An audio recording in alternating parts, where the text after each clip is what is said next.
What's going on, guys? Your boy Fluff here. Today we're bringing a much requested build guide video to the YouTube channel. This won't be a traditional how to build a computer type guide. That's not what we're going to do. If you want to figure that out, you can go anywhere else on YouTube. Build guides all over the place. What we're going to touch on is why we picked the hardware that we picked, and we're going to obviously troubleshoot together some of the hurdles that we encountered while putting this particular hardware together, and hopefully that'll be helpful to any of you guys that build a system anywhere like this. So without further ado, let's get right into it. Processors. We went with Haswell E5820K. Again, this PC is not just for gaming. If you're just going for a gaming PC, please go Skylake. The 6700K is amazing for games. You're not going to see that big of a difference between the much more pricey Haswell E setups. But again, we are going to be doing some video editing. We are a software engineer in real life, so we do need to compile programs. It needs to be a workstation as well. And I have like 1,000 apps, like I said, on stream. So I need to be able to run all those and be able to record in 1080p. So again, we went with the Haswell E setup. It's a 5820. Why not the 5930? Well, because I don't plan on running SLI. Because I only play multiplayer games, and multiplayer games, none of them are really geared towards SLI setups. At least they're not optimized for them, so it's kind of a waste of money. You might as well just go one really amazing chip on your GPU instead of getting multiple GPUs. It's not worth. But on the 5820, one GPU is where it's at, so that's what we went up. Space clock at 3.3 gigahertz. We're going to take it up to a 4 at least on an overclock. We got some cool liquid cooling kits to help us with that overclock. So, Haswell E. Cooling. We're going to overclock our CPU to at least 4 gigs, so we need some cooling. And we decided to go with the liquid cooling kit from Corsair, the Hydro Series H110i GT. Our case has a pretty sweet radiator setup on the top side. So we went with this guy. We have had Corsair liquid cooling kits in the past, and in fact both of my other PCs I've had Corsair liquid cooling kits. They've been great, they've been good to me. I did have one fail on initial install probably 4 or 5 years ago, but the technology's come a long way, guys, and it's quite good now. So yeah, that's what we went with there. Alright, one of the things we're most excited about is our storage on this bad boy, which we went with a M.2 NVMe Samsung 950. We went with the 500 gigabyte version. We thought about doing 256 and then splitting the rest into a SSD, but to be honest, I don't think I've ever gone over 400 gigabytes of memory on a PC ever. So we just went with the 500 gigabyte M.2 drive. This thing, guys, is amazing. We've seen some performance results, some benchmark scores. We're very excited about this. It's a little pricey, but we love performance. We're all about performance. For RAM, at the Corsair Vengeance LPX DDR4 3000. We got 2 of them. 32 gigabytes is a lot. You probably only need 16 gigs for video games alone, but we do plan on doing some video editing. So we went with 32 gigs, and they're a pretty good deal right now. They're about 90 bucks a pop. Pretty good deal for DDR4, especially. MOBOs. So this is arguably one of the most important pieces on your PC, and we went with the MSI Gaming 7. This is actually our first MSI board. We're generally an ASUS fan, but this one, and I hate to say it, is black and red. And it's a much smarter option than the black and red Republic of Gamers ASUS boards. We're not going to do a crazy SLI setup, so why should I get a board that supports it? So we went with the Gaming 7. The Gaming 9 has like onboard streaming, and it's not good. And again, it has way more expansion ports than we need, so we went with the Gaming 7 because it's a really great X99 board. Doesn't have that many expansion slots because we don't freaking need it, and it's got the M.2 slot, which is all we really care about. But yeah, we'll see how this one goes. mics. So before we were using our Astro 840s, again, we were a Halo player for a very long time, and 840 was our go-to piece of equipment, but obviously there are better things on the PC. For the Xbox, 840s are unparalleled in my opinion. But for mics, for streaming, we decided to go with the Blue Yeti. We've heard great reviews about it from other streamers, on YouTube's, on the interwebs. Seems like a solid choice, so that's what we went with. It's a little big, and I know there's some smaller options, but we decided we'd go with the Yeti. And just to hold our mic, we don't like how big the Yeti is, again, like we said, and we don't want to have it on the desk in front of us, and it kind of like gets in the way of my vision of the game. And I like to push greater risks. I like to do competitive stuff. I don't want anything to infringe upon my experience. So to hold it up, we went with this little cheap guy, the newer professional recording microphone stand, and it's fine. We'll see. I mean, we're only like a couple days in, so I mean, it's 13 bucks. I can't go wrong. For towers, we got this guy, the Noctis 450 NZXT. We got it because we love black and red. Black and reds are kind of our color scheme, and it looks like Batman. So we have almost everything we need to complete the computer. We're waiting on our power supply and GPU, but we can go ahead and get started with mounting the motherboard and everything onto the motherboard, like the processor, the RAM, the M.2 drive. We're very excited about that.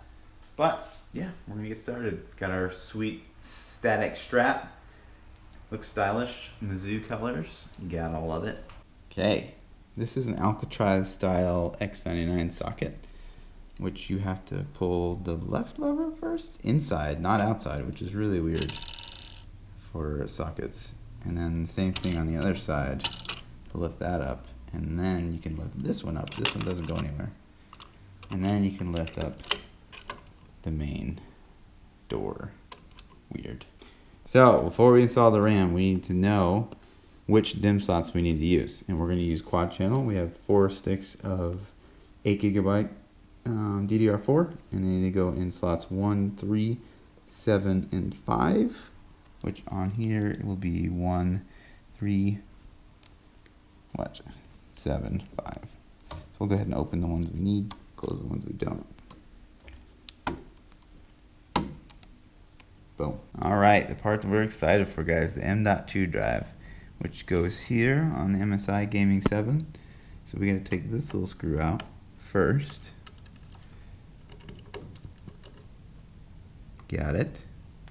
Then we take our M.2 drive. This beautiful guy. I think we slot it here. Yeah. Hit.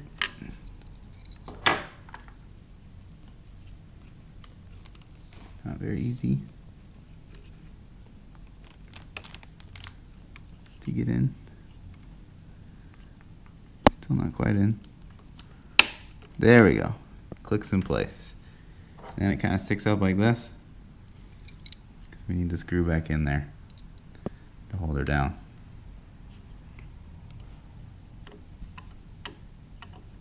Maybe. Not too tight. Perfect. M.2 done. Alright guys, we got the motherboard mounted. It's just a series of screws. Pretty basic stuff. We went to mount our cooler, this guy, which is supposed to have a top mount configuration, but there's this little rivet right here. It doesn't let it quite fit in. So we're thinking we're going to take all these front panel cases out and line it on the front. We'll see. Alright guys, so we were able to reinstall the radiator on the front. We just had to remove all the front fans. We can remount those front fans on the top of our case here, so there won't be a big issue of airflow. The only problem with this setup is that you can't set up like a push-pull. Well, you could if you had like maybe more screws. You get some special hardware to set it up on both sides. But that's not what we're going to do. We're good. Alright, day 2. We got the rest of our PC. Go over real quick what kind of power supply we got. We got the EVGA 850G2. Pretty great power supply. The whole G2 series is rave reviews. I've used it in one of my other PCs. It's great. Again, we only need 850 here because we're not going to SLI. Definitely maybe go for 1000 if you're going to SLI. For operating systems, we went with Windows 10 Pro 64-bit. Pro because we want to be able to set up a remote desktop connection. Cat's gonna just get in the frame. Hi. Busy. I'm busy. You're being very rude. You're being very rude. For the GPU, we went with the 980 Ti by EVGA. It's their Superclocked version. It's actually a pretty good deal for a 980 Ti, and again, we are not going to SLI, so we want to go with the highest GPU on the market, and this guy has some badass benchmark scores. So this is the guy we went with. We hate that it's not black and red. The only other option was the ASUS Strix, but that runs a little hot for my taste, and while that doesn't really matter on the short term, in the long term I found things that run a little hotter have a short lifespan. But this guy should be good.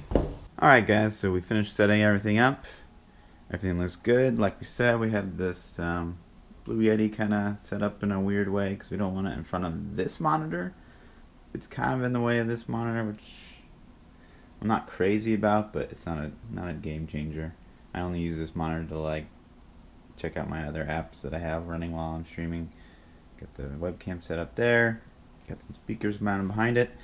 And then we have this guy set up down here. He's all set up and running. Pretty cool.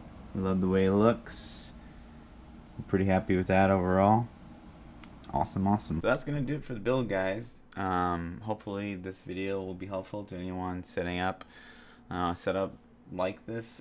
We did run into quite a few hurdles with the M.2 drive during install of our Windows. You can find some decent ASUS guides out there for how they set it up, and using that you can kind of work your way through an MSI M.2 setup. The support and literature out there for M.2 for MSI isn't great, if at all non-existent. So do be wary of that. It was kind of hard for me to set up. I mean, I'm pretty techie guy, so that was our only dislike about the whole build setup. Obviously, we had to change how we mounted the radiator for the CPU cooler, but that wasn't a huge deal. Obviously, we would have liked to put it on the top. It's meant for a top mount, but we modded it to be on the front because we love the case. We weren't going to change the case. If anything, we were going to change the cooler, but we didn't want to take it back, so we just mounted it on the front. That wasn't a big deal. But other than that, we didn't really run into anything big in the setup. Just the M.2 initial install was kind of a pain in the ass. I'm not going to lie to you guys. But if you guys have any questions on that, feel free to comment in the YouTube link below. And I'll put all the hardware in the description, so you guys can check that out. Pretty pricey system overall, but we love it. We've been running it for about a month now, and just awesome. You know, Windows boots in like half a second, runs all my apps no problem. The only time anything crashes is just due to software malfunction. Absolutely nothing to do with the hardware. We love it. It's super quiet. It's so quiet, which is not something we really expected, but it is really quiet, and that's awesome because, you know, sometimes I keep it running at night or whatever because I don't want to lose my OBS like subscription notifications and stuff like that for the next stream or whatever. Run some kind of compiler overnight, whatever. Anyways, super quiet, super fast. It's awesome. We give it a 10 out of 10. Really happy with the build. The case is sweet. We love the case. But that's going to do it for me, guys. As always, like, subscribe, comment, come over to Twitch, ask your questions, have some fun. Peace out.